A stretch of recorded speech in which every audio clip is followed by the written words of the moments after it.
ఈ వీడియోలో మనం గణతంత్ర దినోత్సవం సందర్భంగా కేంద్ర ప్రభుత్వం ప్రకటించిన పద్మ పురస్కారాల గురించి తెలుసుకుందాము. కేంద్ర ప్రభుత్వం 76వ గణతంత్ర దినోత్సవం సందర్భంగా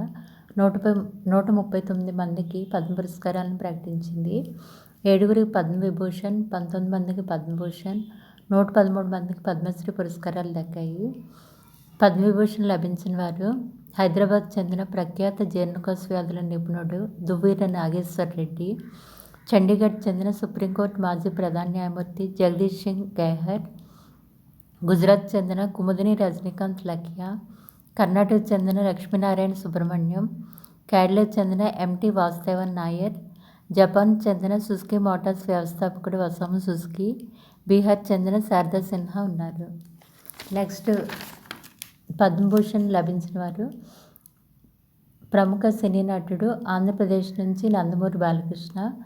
కర్ణాటక నుంచి ప్రముఖ సినీ నటుడు అనంతనాగ్, మహారాష్ట్ర నుంచి ప్రముఖ సినీ దర్శకుడు శేఖర్ కపూర్, తమిళనాడు నుంచి ప్రముఖ బహుభాషా నటి శోభనా చంద్రకుమార్, తమిళనాడు నుంచి ప్రముఖ బహుభాషా నటుడు అజిత్ కుమార్, కర్ణాటక నుంచి సాహిత్యం, విద్య, జర్నలిజం విభాగం నుంచి ఏ సూర్యప్రకాష్, లోక్సభ మాజీ speaker Manohar Joshi,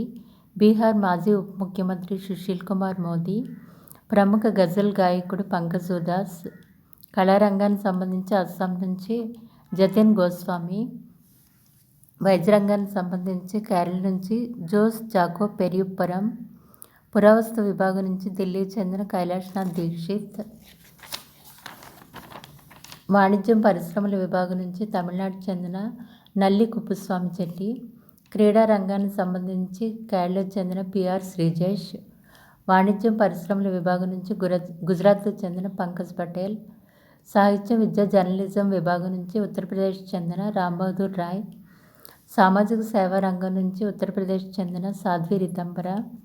science engineering విభాగం నుంచి అమెరికాకు చెందిన వినోద్ ధామ్. నెక్స్ట్ ప్రధానమంత్రి ఆర్థిక సలహా మండలి మాజీ సభ్యుడు బిబేక్ దెబ్రాయ్ ఉన్నారు.